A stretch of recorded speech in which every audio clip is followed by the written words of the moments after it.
जरा सोचिए, दो कण हैं जो एक दूसरे से प्रकाश वर्ष दूर हैं और फिर भी वो एक दूसरे को तुरंत प्रभावित कर रहे हैं। कैसे? कोई सिग्नल नहीं, कोई देरी नहीं, बस एक अजीब सा समझ से परे एक कॉस्मिक कनेक्शन। क्या हो अगर ये कोई साइंस फिक्शन न हो, बल्कि एक ऐसी हकीकत हो जो स्पेस और टाइम के बारे में हमारी पूरी समझ को ही चुनौती दे दे। तो चलिए इस पूरे मामले की तह तक चलते हैं। पता है, ये आइडिया इतना ज्यादा अजीब था कि खुद एल्बर्ट आइंस्टाइन ने इसे मजाक में spooky action at a distance यानी दूर से होने वाली डरावनी हरकत कहकर एक तरह से खारिज ही कर दिया था।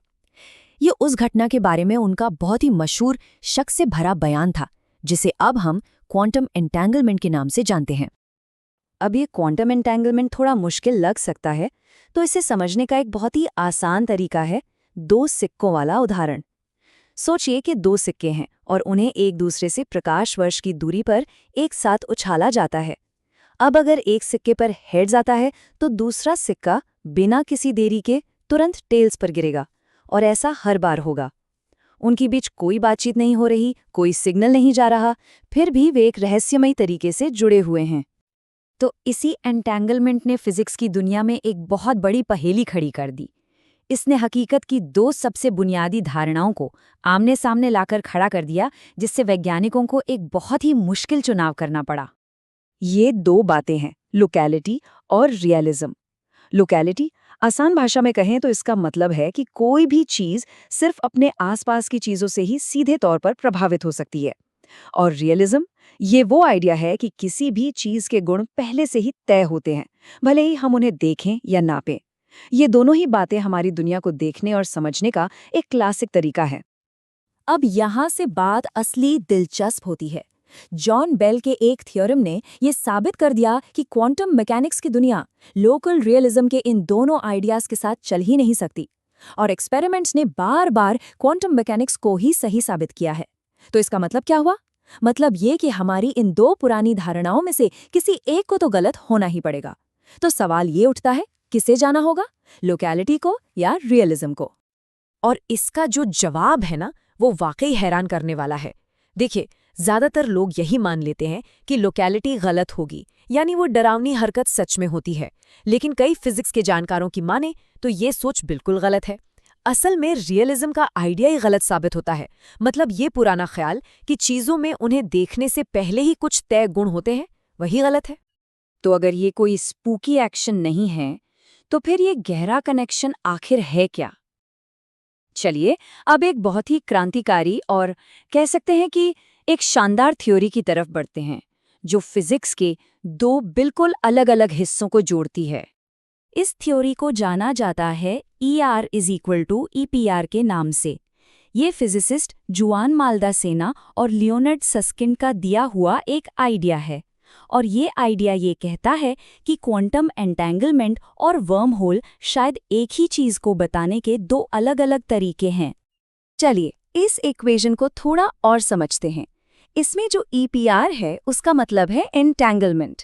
ये वही स्पूकी कनेक्शन है जिसके बारे में हम तब से बात कर रहे हैं। इसका नाम आइंस्टाइन-पोडोल्स्की-रोजन पैराडॉक्स के नाम पर रखा गया है। और ER का मतलब है आइंस्टाइन-रोजन ब्रिज। ये स्पेस टाइम के ताने बाने में एक थियोरेटिकल सुरंग है, जिसे हम और आप आम तौर पर वर्म होल के नाम से जानते हैं। तो ER-EPR थ्योरी का जो सबसे चौंकाने वाला मतलब निकलता है वो ये सवाल है, क्या एंटेंगलमेंट का ये स्पूकी कनेक्शन असल में एक बहुत ही छोटे माइक्रोस्कोपिक वर्म होल के जरिए बना एक फिजिकल कनेक्शन है? क्या वो दो कण इसलिए जुड़े हुए हैं क्योंकि वो स्पेस टाइम में एक शॉर्टकट से जुड़े हैं? ये आइडिया सुनने में किसी साइंस फिक्शन फिल्म जैसा लगता है ना? लेकिन वैज्ञानिक इसे बहुत गंभीरता से ले रहे हैं। तो चलिए अब देखते हैं कि कैसे इस थ्योरी को असल दुनिया में टेस्ट करने की कोशिश की गई है और एक लैब के अंदर वर्म होल की जांच की गई है। साल 2022 में कैलटेक के वैज्ञानिकों ने गूगल के साइकोमोर क्वांटम प्रोसेसर का इस्तेमाल करके एक बहुत ही कमाल का एक्सपेरिमेंट किया। उन्होंने पहली बार वर्म होल के डायनामिक्स यानी उसके व्यवहार को ऑब्जर्व किया। अब देखिए, उन्होंने असल में कोई वर्म होल नहीं बनाया था, बल्कि एक ऐसा क्वांटम सिस्टम बनाया जो उसके गुणों की नकल करता है। तो उन्होंने ये किया कैसे? देखिए, सबसे पहले तो उन्होंने मशीन लर्निंग का इस्तेमाल करके एक छोटा और सरल क्वांटम सिस्टम बनाया जिसमें ग्रेविटी के गुण मौजूद थे। फिर उन्होंने ऐसे 2 सिस्टम लिए और उन्हें आपस में एंटेंगल कर दिया। इसके बाद उन्होंने पहले वाले सिस्टम में एक क्यूबिट यानी क्वांटम इंफॉर्मेशन का एक छोटा सा टुकड़ा डाल दिया और आखिर में जो हुआ वो कमाल था। उन्होंने देखा कि वो इंफॉर्मेशन दूसरे सिस्टम से बाहर निकली, बिल्कुल वैसे ही जैसे उसने दोनों के बीच का सफर तय किया हो।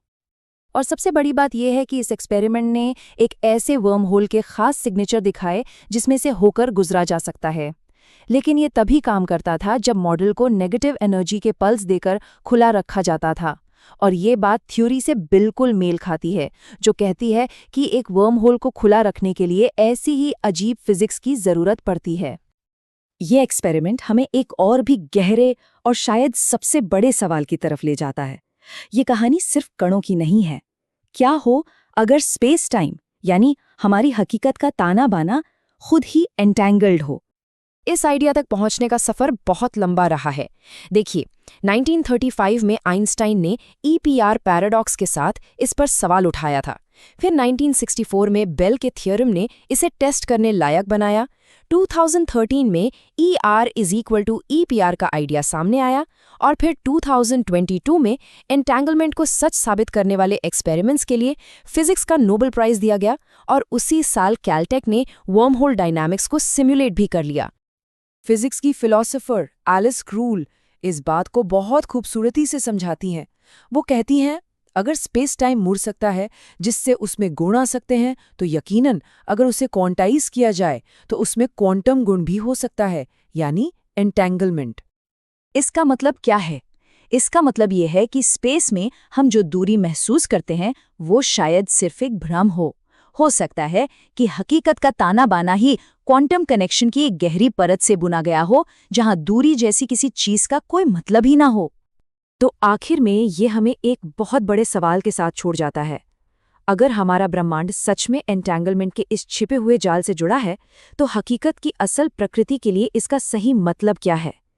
ये एक ऐसा रहस्य है जिसे हम बस अभी समझना शुरू ही कर रहे हैं।